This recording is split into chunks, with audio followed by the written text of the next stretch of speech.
Morning. তোমরা সবাই কেমন আছো? আশা করি সবাই ভালো আছো, সুস্থ আছো। আমরাও খুব ভালো আছি। আজ দিনটা হলো শুক্রবার।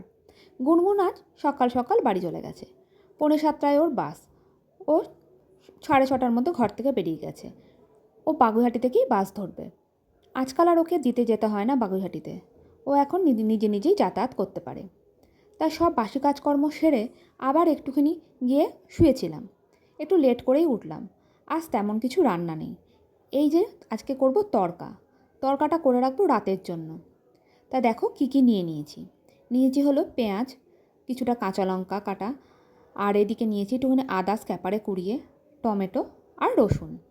পেঁয়াজটা একটা বড় সাইজের নিয়েছিলাম, আর নিয়েছি একটা মাঝারি সাইজের টমেটো, আর 5-6টা মতন রসুন কুচি। তা সবই গোটা গোটা রেখেছি, কিছু আর স্ক্যাপারে কুচালাম না। আর এদিকে জিরে ফোড়ন আর তেলের মধ্যে একটু হলুদ দিয়ে নিয়েছি যাতে না ছেটে। আর এদিকে তেলটা গরম হয়ে গেছে, এর মধ্যে সব কিছু যা যা কাটাকাটি করেছিলাম সব কিছুই দিয়ে দিলাম। এবার একটু বেশ কিছুক্ষণ ধরে কষাবো। যতক্ষণ কষাচ্ছি ততক্ষণ একটু গল্প করে নিই। আজকে তরকাটা রাতের জন্য করছি, দিনের জন্য কিছু খাবার করছি না। কারণটা কি জানো? কারণটা হলো, কাল দেখেছো তো যে একটু খাওয়া দাওয়া করেছিলাম রাত্রেবেলা। ওরা খেয়েছিল বিরিয়ানি আর আমি খেয়েছিলাম চাউমিন। তা খাবারগুলো না সবই বেঁচে গেছিলো। তা সবই ধরে ফ্রিজে রেখে দিয়েছিলাম। ইভেন না ভাতও করে রেখেছিলাম, ভাতটাও বেঁচে গেছিলো। আজকে আমাকে ভাতটাও করতে হবে না, সবই বাসি। সবই ফ্রিজ থেকে বার করব আর গরম করব আর খাবো। সেজন্য রাত্রেবেলা ভাবছি একটু ঘরে এসে রুটি করে নেবো বা রুটি কিনে নিয়ে চলে আসবো। এ দেখো কথা বলতে বলতে এদিকে আমার মশলা কষেও গেছে। এদিকে দুটো ডিম নিয়ে নিয়েছি। দাঁড়াও, ডিম দুটো এবার ফাটিয়ে নিই। ডিম দুটো ফাটিয়ে একটা বাটিতে ফাটিয়ে নিয়েছি।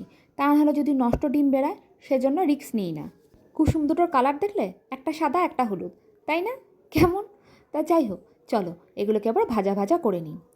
আমি আবার মাঝে মাঝে যখন ডিম যখন কোনো কিছুতে দিই তখন এরকম করে নিই, আলাদা করে আর ভেজে ভেজে তুলে রাখি নি। সেই তো দিতেই হবে, সেজন্য একেবারে এর মধ্যে দিয়ে দিয়েছি। দেখো হয়েও যাবে, সুন্দর হয়ে যায়, খুব একটা খারাপ হয় না দেখেছি। এই দেখো ভাজা ভাজা হয়ে গেছে। এবার চলো এটাকে নাড়াচাড়া করে তারপরে দিয়ে দেবো হলো গিয়ে তরকাটা। তা যাই হোক, সেজন্য আজকে রান্নাবান্না কিছু নেই। আর মিঠিকে তো ওদিকে পড়তে বসিয়েছি।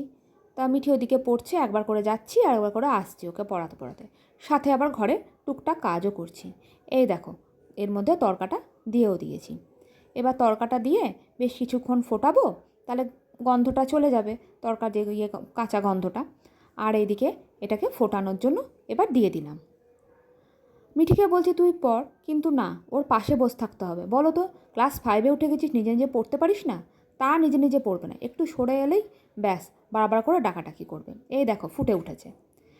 এদিকে আমার তরকাটাও হয়ে গেছে। আর এদিকে আমি আজকে টুকিটাকি বললাম কাজ করব ঘরে। এই দেখো, এই যে গাছগুলোকে তুলেছিলাম, একদম শুকিয়ে খটখট করছিল। কেটে কেটে নিয়ে এবার এর মধ্যে বসিয়ে দিচ্ছি। আবার মাটিটাকে একটুখানি চেঞ্জ করলাম। চেঞ্জ করতে বললাম, নিচের দিকের মাটিটা চেঞ্জ করিনি, উপর দিকের মাটিটাই চেঞ্জ করলাম। আর এই যে ডালগুলোকে আবার বসিয়ে দিচ্ছি। শীত পড়ে গেছে, গাছগুলোর পাতাগুলো দেখছি এখন থেকেই শুকিয়ে গেছে। ভাল লাগে না, এরকম অনেক গাছই আমার হয়েছে। ভালো করে সার ঠার পড়ে না তো, টবের মধ্যে থাকে, সার পড়ে না বলেই মনে হয় এরকম শুকিয়ে যায় বা নষ্ট হয়ে যায়। প্রায় অনেক গাছই শুকাচ্ছে। এই আস্তে আস্তে একটা একটা করে টব ধরে ধরে আমাকে করে ফেলতে হবে।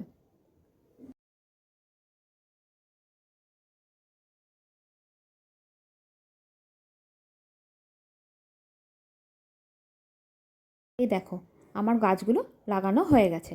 এবার চলো ওদের জায়গায় ওদেরকে রেখে দিয়ে আসি।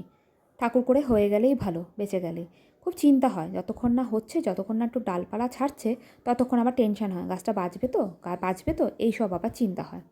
তা যাই হোক, দেখবে পাশের গাছটারও কী অবস্থা। পাশের গাছটা সে কবে থেকে ভাবছি ঠিকঠাক করব। দুপুরবেলা খাওয়া দাওয়া করে একটু শুয়ে আবার বেরাতে হবে। যে আমরা আবার বেরিয়ে পড়েছি, মিঠির তো আজকে আবার খেলা আছে। তা মিঠি এখন তাড়াতাড়ি চলে এসছে বলতে শুভ্রজিৎ একটু তাড়াতাড়ি নিয়ে চলে এসছে, ওর কাজ আছে। ও আমাদের অনেকটা দূরে নামিয়ে দিয়ে বললো তোমরা হাঁটতে হাঁটতে যাও, আমি বেরিয়ে যাই। সেজন্য মিঠি এখন ঢুকবে না। সামনে একটা পার্ক আছে, ওখানে মিঠি আগে যাবে।